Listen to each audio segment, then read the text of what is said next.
스카이어 스루프 타임즈 2024년 2월 8일자를 진행하도록 하겠습니다. 내용이 좋았다고 생각하시면 구독, 좋아요 꼭 부탁드리고요. 필요하시면은 1.5 배속을 보시기 바랍니다. 청약돼도 비싸서 포기, 서울경제 포스트인데요. 그 집슐랭이라는 포스트에서 가져왔습니다. 아파트 분양가가 작년 말에 전국 평균 우리나라 이게 그 대표 그 평수라야죠. 그 25.5평 전용 면적 84를 3.3으로 나누면은 저는 24평인 줄 알았는데 25.5평으로 산출이 되네요. 요게 평당 분양가가 전국 평균인 모양입니다. 1736만 원, 작년보다 12.3% 상승했는데 요걸 그 25.5평으로 계산해 보면은 4억 4천만 원 선이 되고요. 뭐 금액상의 차이인지는 모르지만은 12.1%가 그 분양가가 인상이 됐는데 어쨌든 서울 같은 경우를 기준으로 해서 보면은 3,495만 원이 됩니다. 평당. 그러면 그 25.5평짜리 그 한 채 분양가가 거의 9억에 가까운데 이게 그 지역에 따라서는 그 고급 아파트 뭐 팰리스라고 붙이든 뭐 장관 고층 그 고급 아파트는 뭐 10억 가까이 된다 그런 얘기도 있죠. 이런 거를 이제 그 뭐 청약에 의해서 뭐 분양을 받았다 하더라도 포기하는 사례가 지금 나오고 있다. 근데 인천하고 울산은 지금 가격이 분양가를 내렸다는 얘기예요. 제가 개인적으로 궁금한 것은 그 단위 현장당 실제 건설원가가 얼마인지가 매우 궁금합니다. 공급보다 수요가 적으면은 그 청약 통장의 존재 가치는 이미 그 수명을 다한 것 아닌지. 그 다음에 청약이라는 용어, 주택 청약이라는 용어가 그냥 주택 계약 그 통장 이런 식으로 또 좀 바꿔야 되지 않겠는지 뭐 그런 생각을 잠깐 해봤어요.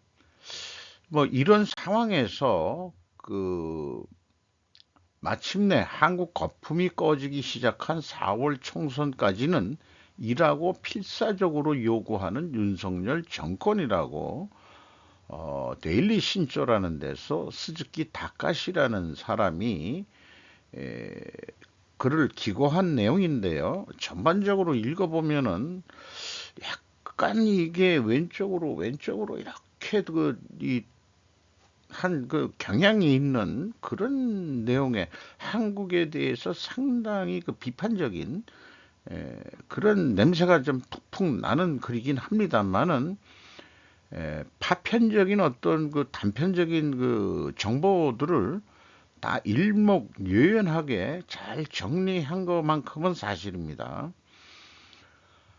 그래서 한국의 부동산 거품이 마침내 꺼졌다. 건설사들이 도산하기 시작한 것이다. 윤석열 정권은 파탄의 연쇄를 필사적으로 억누르고 있다. 총선이 4월로 다가오는 지금 경제기획에 빠질 수는 없는 것이다. 그러나 미루면 미룰수록 위기는 나중에 더 커질 것이라고 의견을 제시하고 있습니다. 이런 거를 약간 협박성 언어라고 얘기할 수 있을지는 모르겠습니다만은 사실 맞는 얘기일 수도 있겠고요. 건설업체 파탄 전국적으로 파급되고 있다. 현재 뭐 태영 얘기 이후 나온 거로는 어떻게 해서든지 뭐 그 PF 그 대출에 대해서 그 뭔가 여러 가지 그 이 중앙은행 쪽이라든지 금융권에서 뭔가 좀 하고 있는데 그런 뉴스들이 좀 안 나오고 있죠. 그리고 작년 12월 28일 한국은행 금융안정 보고서를 발표했는데 부동산 거품의 붕괴가 금융 시스템을 흔들 수 있다고 경고를 했다는 거죠. 급냉한 아파트 경기를 소개하고 있는데, 에, 울산에서 뭐 갱생법 신청했다는 거, 회생법이죠, 회생법. 회생 신청을 했다. 광주 전남 지역에서도 이렇게 에, 회생법을 신청을 한 데가 있고, 어, 그 다음에 이제 뭐 전국에서 99인 건설업체도 지금 불능에 빠져 공사를 모두 중단했다. 이렇게 소개를 하고 있습니다. 미분양 중 80%가 지방에서 현재 발생을 하고 있고요. 집 짓기 대출로 지금 버티고는 있다. 이렇게 얘기를 했어요. 그러면은 왜 갑자기 아파트 불황에 빠졌나요? 이렇게 얘기를 물어보니까 단기적으로는 금리의 고공행진과 건설자재의 급등이 원인입니다만은 건설자재 및 인건비가 들어가겠죠. 2016년경부터 한국은 부동산 거품이 끓고 있었다. 2016년 가격보다 서울 아파트 가격은 2.1배로 뛰었다. 5억짜리가 10억이 됐다는 얘기예요. 경제 발전도 안 하면서 부동산만 그렇게 한다는 것은 그건 이제 그래서 경제 발전이라고 아니 거품이라고 얘기할 수 있겠죠. 저야말로 그 부동산 가격이 내려가야 된다고 주장하는 사람이긴 합니다만은 어, 정책 금리가 2023년 1월까지 0.5%에서 3.5% 단계적으로 올리자 이자 지급에 허덕여 집을 내놓는 사람들이 이제 많이 발생을 해서 그리고 그다음에 주택담보대출이 변동금리가 주류랍니다. 그러니까 그 이자 부담이 이제 많아가지고 그 집을 갖다가 싸게라도 다시 내놓겠다 하는 사람들이 많아졌다는 거죠. 그래서 이런 거를 우려해가지고 특례 보금자리론을 한국주택공사가 시작을 했다는 거예요. 건설회사 부동산 건설이 부동산이 말하자면은 무너지면은 경제가 무너지니까 그래가지고 이 대출 총액이 43조 4천억 원이나 됐다는 얘기고 2023년에 주택 착공 건수가 20만 9,351건이었기 때문에 상당량의 수요를 환기한 것이다. 이 특례 보금자리론이 이렇게 이제 소개를 하고 있어요. 참 정보들을 잘 모아가지고 이렇게 이제 풀어 나가고 있네요. 가계부채 급증이 발목을 잡는다. 한국 가계부채가 지금 GDP 대비 108.12%라는 얘기입니다. 스위스의 세계 2위입니다. 그 26개국 중에서 원인은 물론 부동산 거품에 따른 빚이다. 소득의 70% 이상을 상환에 사용하는 경우를 포함하여 15.2%인 299만 명에 달했다. 그들은 파산 직전의 사람들이다. 집을 담보로 돈을 빌렸다가 금리 상승과 경기 악화로 빚을 못 갚게 된 사람이 급증한 것이다. 거기다가 특례 보금자리론 할 때 60세에 갖겠다니 신혼 50년 대출 50년 후까지 갖겠다 하는 그런 것까지 계약을 했다는 거예요. 그래서 그 금융위원회가 그 1월 10일에 발표한 2023년 중 가계대출 동향에는 특례 집짓기론이 불에 기름을 부었다는 견해가 일반적이다. 그래서 금융위원회는 1월 10일 기획재정부 한국은행 금융감독원과 함께 가계부채 중과율을 성장률 이하로 억제해야 한다. 기일 일괄 상환에서 분할 상환으로 좀 관례를 바꿔야 된다. 상환 능력을 고려한 대출들을 해야 된다. 일반적으로 다 그렇게 한 거 아닌가 몰라. 어, 그런데 그렇지 않고 특례라는 말을 해서 그냥 왕창 대출을 해줬다는 얘기죠. 불경기, 건축 불경기가 될 것 같으니까. 그래서 이 금융 관련 이런 쪽에 있는 사람들은 윤석열 정권을 금융당국이 단합해 견제한 모양새다. 저도 이런 표현을 했어요. 금융감독원하고 기획재정부하고 호흡을 맞춰가면서 그래도 조정 중이다. 이렇게 말은 했지만은 말은 그런데 사실은 다른 얘기를 서로 하고 있었던 거로 저도 기억이 나거든요. 그래서 이런 표현을 하고 있습니다. 총선에서 이기려면 무엇이든지 한다. 이런 것이 이제 색깔이 좀 이상하다 이 말이에요. 공항이 있는 김포시를 경기도에서 이탈시켜 서울 특별시로 편입하는 고상도 내놓았다. 이게 부동산하고만 연계돼서 생각할 문제는 아닌 것 같은데 전반적인 종합적인 의견이 있어야 될 것 같은데 요런 건 좀 이렇게 편협적인 이 인식 아닌가 이런 생각도 들어갑니다만은 어쨌든 재건축 활로로 해가지고 지금 그 뭐 30년 된 아파트들 그냥 뭐 쉽게 쉽게 재건축하기로 그런 것도 있죠.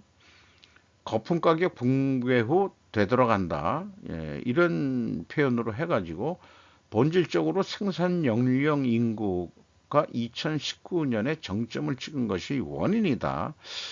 이런 생각을 못 했는데 생산 연령 인구 15세에서 64세 이게 한국은 2019년에 정점을 찍었으면 이제 내려가게 돼 있다 이게요. 자기네들 경험에 의하면은 그리고 그 1900 이게 그러니까 생산 연령 인구가 만약 급증하면은 돈이 많이 생기니까 지출 이상으로 소득이 증가하기 때문이고 남은 돈은 주식이나 부동산 시장으로 향한다. 영끌에서 또 하긴 합니다. 이 극단적인 모습이 거품이다. 그리고 생산 연령 인구가 줄어드는 국면에서는 돈은 시장에서 올라와 했는데 올라온다는 표현이 잘 모르겠습니다만은 은퇴한 노인들의 생활비로 돌아간다. 그리고 이제 시중에 안 돈다 이거죠. 이것이 급하면은 거품은 붕괴된다. 이것이 1990년대 일본의 그 전형이다. 이렇게 얘기를 하고 있습니다. 일본의 생산 연령 인구는 1995년에 정점을 찍었고 그 경제는 그 전에 이미 저 오고 있었죠. 경기 하락은. 2013년에 정점을 찍은 중국도 지금 부동산 시황 악화, 부동산 업자들이 잇따른 파탄에 직면해 있다. 한국의 직장인은 투기꾼이다. 부동산 피해출 대출 규모는 2023년 3분기 중 1134조 3천억 원에 이른다. 은행 대출은 44조 2천억 원, 연체율은 건전한데 증권회사 대출이 6조 3천억 원뿐인 되지 않는데 연체율이 13.9%에 이른다. 이 약한 고리에서 금융 시스템에 무슨 파동이 시작될 것이라고 우려되고 있다는 거죠. 이 사람의 논리를 그 부동산 법을 할 때의 논리를 한번 충분 조건 논리로 이렇게 만약 이렇게 되면은 이렇게 된다는 식으로 한번 표현을 그림으로 해본 겁니다. 부동산이 붕괴되는 경우는 생산 연령 인구 급감해 가지고 아까 이 저자가 얘기한 대로 돈이 올라온다는 것은 시중 유동성이 감소한다는 거로 이해를 했습니다. 그러니까 노인들 은퇴자들한테 돈이 들어가 가지고 수중에 잠기니까 자관 그게 극단적으로 되면은 부동산이 이제 붕괴된다. 그러면은 이제 한국 같은 경우에는 PF 대출이 부실화되고 건설 회사들이 또 도산하기 시작한다 이런 얘기고 중국은 생산 연령 인구가 2013년에 정점을 찍었고 한국은 2019년에 정점을 찍었다 이게요. 경제 발전 속도라면은 일본이 1995년에 아까 붕괴를 했다니까 그러면은 한국이 경제 발전을 먼저 했으면 우리가 2013년에 왔어야 되는데 중국이 그동안에 그 경제 발전을 부동산에 너무 의존해 가지고 그랬는지 모르지만 중국이 우리나라보다 생산 연령 인구가 정점에 먼저 돌아왔다는 얘기예요. 우리가 좀 늦게 더 왔다. 그래서 좀 중국보다 약간 늦게 지금 부동산 이 추락하고 있는 것 같습니다. 근데 제 기억으로는 우리나라 그 분양 가격에서 뭐 버블이 올라가고 차익 실현하기 위해서 투기 정도까지 막 하고 있었던 것은 투기죠. 버블이라는 게 어떻게 보면 투기인데 중국인들이 분명히 한몫을 했고 뭐 집주인이 중국인 집주인한테 월세 내고 살아야 되느냐? 이런 얘기도 그 많이 나왔었죠. 물론 100% 중국인만은 아닙니다. 미국인들도 있고 일본인들도 있고 뭐 기타 등등이 있을 수 있습니다만은 가장 서울에 많이 그 가지고 있다 그러죠. 이게 좀 뭐 중국이 잘 나갈 때 등 자기네들이 또 부동산 경기 뭐 이런 거니까 어 그거를 가지고 들어와 가지고 또 그 뭐 한 사람이 뭐 수십 채를 했다든 등 뭐 이런 얘기도 어렵지 않게 듣고 있었습니다. 그래서 지금 한국이 그 부동산 경기를 연착륙시키기 위해서 하는 거 특례 주택 자금 대출 아까 얘기가 됐었고 그래서 그 가수요가 조금 더 늘어나게 된 거 아니냐 이런 게 있고 그다음에 이제 그 후로 요게 이제 기한이 있는 대출이었기 때문에 끝났으니까 그 후로 나온 대책이 30년 재건축 규제 완화 해가지고 지금 돌아가고 있죠. 그렇게 인식을 하고 있습니다. 30% 떨어지면 문제 발생, 이창용 한은 총재. 지금 부동산 가격 하락에 연동해 전세금도 떨어지면 떠나는 세입자에게 전액 환불할 수가 없게 된다. 역전세라고 불리며 2023년부터 다발적으로 서해 문제가 되고 있다. 세입자들도 전세자금 은행에 빌리는 경우가 많아 역전세를 만나면 빚을 갚지 못하게 된다. 전세 사기도 우리나라가 많이 일어났고 이런 얘기까지 얘기를 하고 있고요. 또 통화 스와프를 요구한 윤석열, 통화 스와프까지 이 부동산 경기에 연결을 시키네요. 1997년도 아시아 외환 위기 때 한국에서 외화가 한꺼번에 유출이 되었다. 2008년 리먼 사태 때도 원화를 대량으로 팔렸던 한국은 원화가 미국, 중국, 일본의 통화 사업을 맺어 연명했다. 이런 표현들이 자존심을 팍팍 긁게 만드네요. 해외의 투기꾼들은 가마우치 눈매로 약점을 찾아 공격을 가한다. 이게 뭐 현실이 돈 버는 놈들이니까 조지 소로스 같은 사람들. 이번에도 버블 붕괴로 한국의 금융 시스템에 노란불이 켜진 것 등 빨간불은 아직 아니라고 얘기하고 있네요. 등은 벌써부터 전망되고 있다. 2023년 8월과 10월 사이에 매월 외국인 투자자는 한국의 주식과 채권을 모두 매도했다. 코스피가 많이 내려간 건 사실이죠.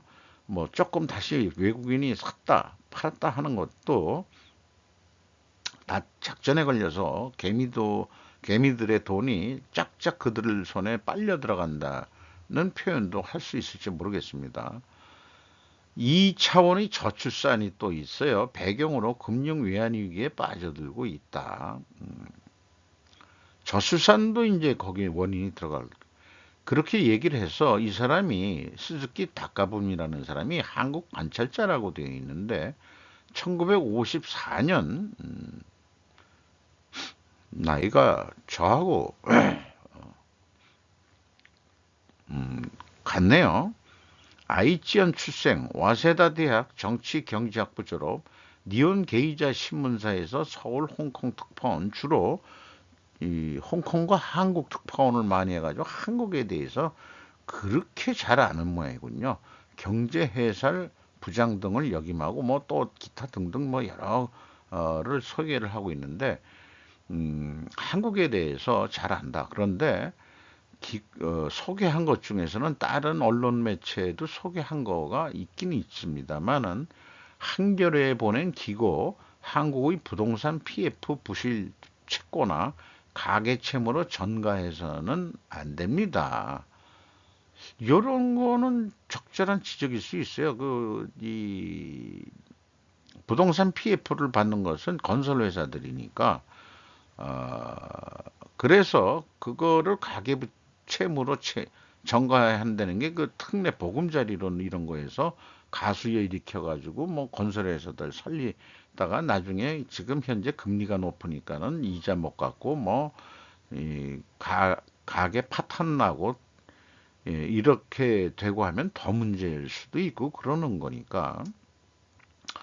그래서 안재환 인하대 경영대학원 부원장도 부동산 가격 폭락으로 PF가 부실화되지 않도록 주택 대출을 확대해 국민에게 아파트를 사도록 했다.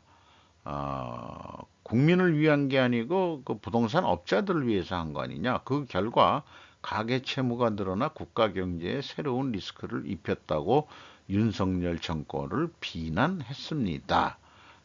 이런 내용을 한겨레에 보냈다 이런 얘기죠. 안재환 인하대 경영대학원 부원장도 그런 얘기도 이제 최종 소개를 하고 있네요. 한동훈 개딸 전체주의 운동권 독재 막으려 비대위원장직 수락.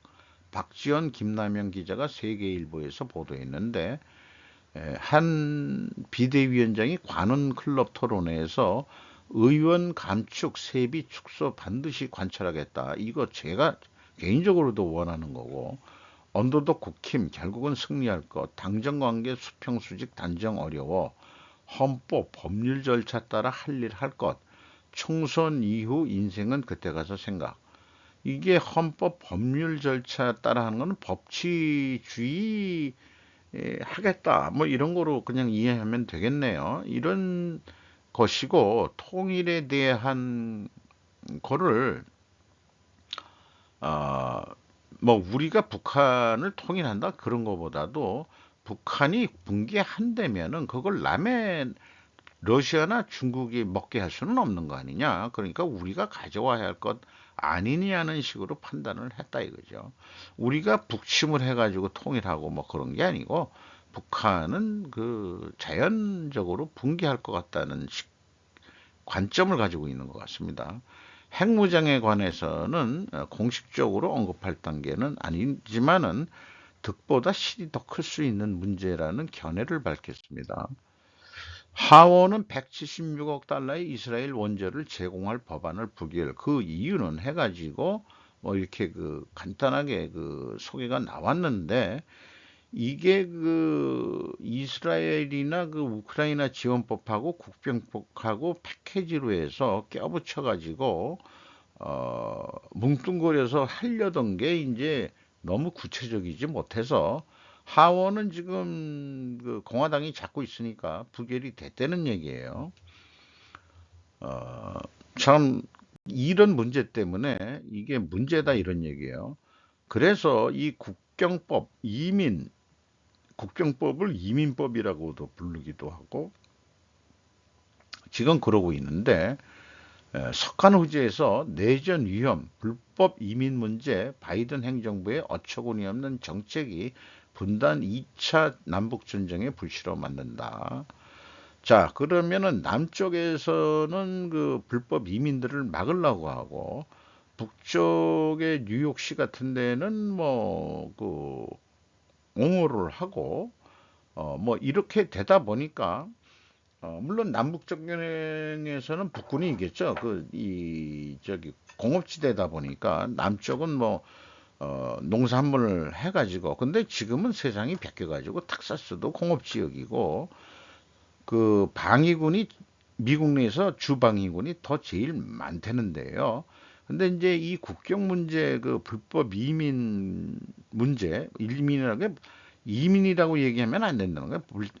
허가를 받으면 이만이지만은 불법 입국자라고 얘기를 해야 된다는 거죠. 그걸 막으려는 거. 이런 등등으로 해가지고 이게 그 11월 대선 때도 아주 큰 이슈가 될 거라고 하지만은 잘못하면은 이게 무력 충돌이 일어날 것을 염려하고 있다. 그런 것까지는 생각을 못 했는데 우리나라도 그 내전이 안 일어났죠, 우리나라는. 안 일어났는데 연방군은 국내 문제에 투입되는 게 아니죠. 연방군은 무슨 외국 영화 보면은 뭐 바이러스 외국인 침공 그러면은 그거는 나라를 보호하니까 이제 연방군이 동원되지만은 내부 문제에서는 연방군은 움직이지 않을진 모르죠. 그럼 주 방위군들끼리 싸운다는 얘기인가? 아주 그런 이런 얘기가 있네요. 이 글을 쓴 사람이 오하라 히로시 인간경제과학연구소 집행 파트너, 직함이 기네. 이런 사람이 버핏 당하는 투자자 뭐 이런 것을 연재하고 있답니다. 그 석간 후지에서 이런 사람이 이런 내용의 글을 썼네요. 많은 이주민들이 멕시코에서 미국으로 건너가길 원하는 세 가지 이유. BBC 뉴스네요. 어, 뭐 크게 나눠서 봉쇄 후 억눌린 수요다. 트럼프 때 이제 또 코로나 때문에도 그렇고 했는데 2023년 12월에는 30만 2천 명을 조금 넘는 역대 최고치를 기록했다. 근데 이 왜 그렇게 넘어오려고 그러냐 그러면 중남미들의 깽단 폭력, 빈곤, 정치적 탄압, 자연재해 등 일련의 복잡한 위기다 이거예요.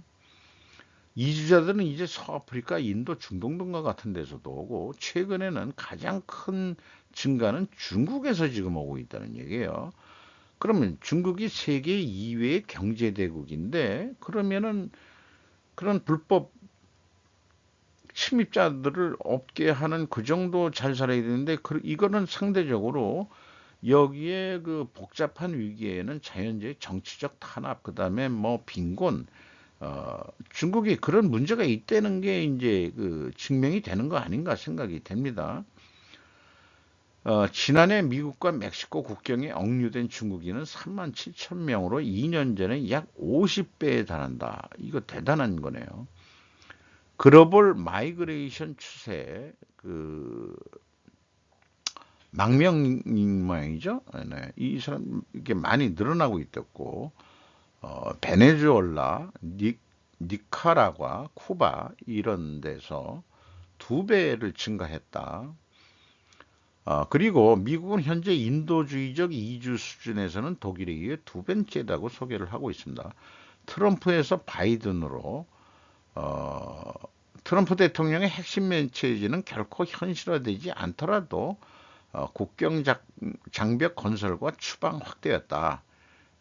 이민자들은 이민 법정 기일을 기다리기 위해 미국으로 가석방되었는데 일단 들어오게 하고 법정 기일을 이 과정에서 오래 걸리니까 그런 거를 기회로 해가지고 또 들어온다. 일단은 받아들여 놓고 이제 심사하고 하면은 그 안에서 미국에서 벌써 생활하고 있다는 얘기죠. 이 기간 동안 국경을 넘으려는 사람들은 BBC에서 이제 미국 입국 체류가 더 쉬워질 것이라고 생각하게 된다 이거죠. 그리고 인간 밀수업자들은 대통령직의 변화를 이용하여 야 트럼프가 되면은 아주 곤란하니까 빨리빨리 지금 넘어가야 돼. 지들도 돈벌이해야 되니까 이러니까는 그 절박감을 조성해가지고 일부 그거 가족들이나 누구 안내인 이 인간 수입업자라고 표현했는데 사람당 얼마씩 돈을 다 받아가지고 얘네들이 뭐 이렇게 요령해서 하지만 또 잡히기도 하는 거죠. 넘어가기도 하지만은 그런 장면이 찍힌 것 같습니다. 네타냐후 주요 장관들이 바이든을 공격하면서 어려운 위치에 고정. 이렇게 지금 네타냐후하고 바이든하고 견해가 틀린 거죠. 블링컨은 뭐 자꾸 그 중동에 날아가서 어떻게 좀 안정화시키려고 노력하는데 그렇게 하고 있습니다만은 우크라이나가 미국의 새로운 장거리 폭탄을 손에 넣으려고 하고 있다. 이게 러시아를 그 국경에서만 싸우는 게 아니고 장거리 폭탄이니까 미사일이겠죠. 이런 것들을 그 러시아 압박용으로 뭐 속된 말로 그 레닌그라드라든지 모스크바라든지 직접 타격할 수 있는 거 그런 거를 원하는 건가? 이런 생각을 해봅니다. 내용은 안 봤으면 제목만 이번엔 했어요. 이거는 조국 통일에서 일전 한국은 제1의 적대국 불만을 가진 국민에 의한 인민봉기도 있는가? 북한 정세. 간사이 TV의 내용을 FNN 프라임 온라인에서 인용 보도를 했네요. 상당히 장문의 글인데 중간 제목만 가져왔습니다. 조국 통일, 한국은 제1의 적대국, 조국 통일에서 한국은 제1의 적대국으로 바꿨다. 국내 정세 붕괴, 국민 환상 깨부시고 반체제 움직임 봉쇄 목적. 북한 젊은 세대는 남한에 대한 동경도, 나라는 엄격하게 단속하고 벌칙은 최악 사용도. 근데 이런 일들이 중국이라고 여기 표현돼 있어요. 그 원어를 봤는데도 중국이라고 분명히 돼 있어요. 근데 중국인으로서 그 장사를 북한을 그 왔다 갔다 그 하면서 불법 무역을 하는 사람들 얘기가 있는데 몰래 USB를 가지고 들어와서 그것을 비싸게 판다 이게 돈이 되니까 그러니까 그걸 본 젊은 애들이 또 복사하고 팔고 퍼지고 막 그래가지고 한국의 문화를 보게 된다 이런 얘기예요. 이게 북침이지 뭐 딴 거겠어요? 문화 무력으로 북침하는 게 아니고 문화나 그 경제 이런 거 안정으로 그런 거가 우리가 북침하니까 그걸 지금 막으려고 하니까 김정은이가 이 쌍이 뭐 잠깐 써 이거 뭐 이래 가지고 너희들은 적이야 이제 우리 같은 종족 아니라고 이렇게 얘기한 거다 그런 얘기 아니에요? 한국은 제1의 적국, 핵무기 사용도 염두에 둬. 노토반도 지진 정보, 위로 정보를 김정은이가 기시다한테 보냈어요. 대화의 기회가 될 것인가? 구테타는 어렵지만은 인민봉기 가능성은 있다. 아니지. 오히려 군인이 구테타를 일으켜가지고 김씨 왕조를 무너뜨리고 박씨 왕조를 세운다든지 무력이 있으니까. 근데 통제가 엄청 되기 때문에 군부대는 그게 근데 인민봉기 가능성이 있는데 그런 뉴스들이 중국에서 그 임금을 못 받아가지고 3천 명 폭동으로 북한 간부 1명을 죽이고 3명이 다쳤다는 소식이 있었죠. 거기다가 이제 북한 내부에 반체제 조직이 나와가지고 이른바 자기네들도 당을 만들어서 다 잡혀가지고 처벌은 받았다 그런 얘기도 있습니다. 북한에 뭔가 불안한 조짐이 내부적으로 항상 나라가 망하는 것은 내부의 혼란으로 망하지 외부의 침략으로 망하는 경우는 극히 드물다는 거죠. 일본을 쇠퇴로 몰아가는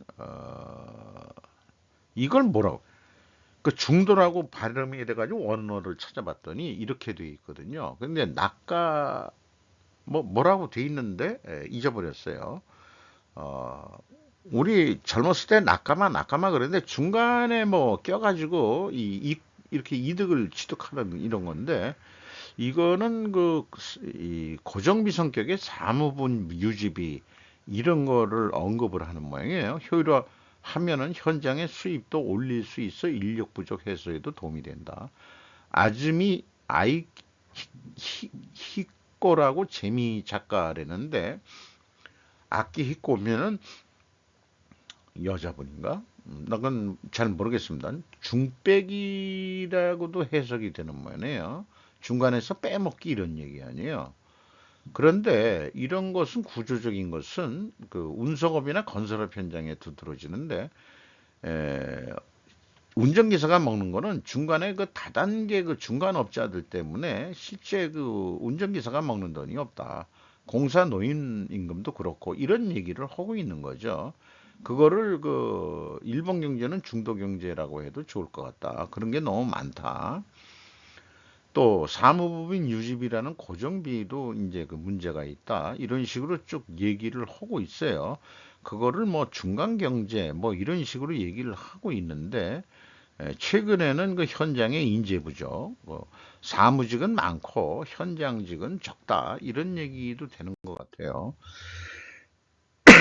그래서 중간업자를 한없이 제로로 만들면은 자관 이 현재 사무실 일이 디지털 뭐 화하는 거겠죠. DX 트랜스포메이션이라고 DX를 그렇게 쓰는 것 같은데 이런 식으로 해서 자기네들이 좋고 회사의 경영이나 무슨 정리하는 것을 표준화해서 자동화나 외주화를 시키는 것입니다. 그러니까 소프트웨어 같은 거, ERP 같은 거 해서 DX와 함께 큰 폭의 효율을 기대할 수 있다고 이렇게 이제 그 이상향적인 얘기를 했어요.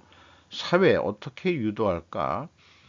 그래서 뭐 이런 내용도 얘기했는데 댓글에는 아니 아직도 팩스를 원하고 그다음에 정부부터 변해야지 뭔 얘기냐 이런 얘기를 한 거고 DX를 해도 거저는 할 수 없고 유지비도 든다 이런 견해도 있고 사무 업무나 중간업자가 원활하고 적합한 운영에 공헌할 수 있도록 개선하는 것과 현장보다 사무실이나 중간업체가 권력과 보수를 많이 받고 있는 점은 개선해야 한다고 생각을 한다. 근데 어찌 생각하면은 이런 생각도 들어요. 그런 것들이 현재 일본이 그렇게 된 것은 뭐 전산화를 자동화를 그동안에 못해서 그랬다기보다는 현재 일본은 화의 산물로 충직한 직원을 퇴사 등으로 정년퇴직까지 못하더라도 야, 이 일이 바쁘고 뭐 하니까 제가 나가서 이 업무를 저한테 그냥 외줄 주세요. 그러면 좀 또 싸게 하고 자기네들은 뭐 보험 안 들고 자기가 그 범위 내에서 자기가 다 알아서 하겠다니까 중간업자로 만들어 주었던 것 아닌가. 우리나라 뭐 자회사 만드는 거하고 똑같은 아니, 자회사는 아니죠. 우리가 이 하청업체라고 그러는 거죠. 어제의 장점인 화가 단점이 되었다. DX의 문제와 낚아눕기. 아까 그게 낚아눕기라고 되어서 제가 찾아봤었습니다. 중백이라고 그러는데 이게 이제 낚아눕기인데 중간 빼먹기 뭐 이런 것 같아요. 성격이 다르지 않을까. 그러니까 업무 자동화 문제하고 낚아놓기는 성격이 다르지 않을까. 이거를 낚아놓기라고 얘기하기보다는 어, 긍정적인 측면에서 어떻게 조정도 해봐야 되겠죠.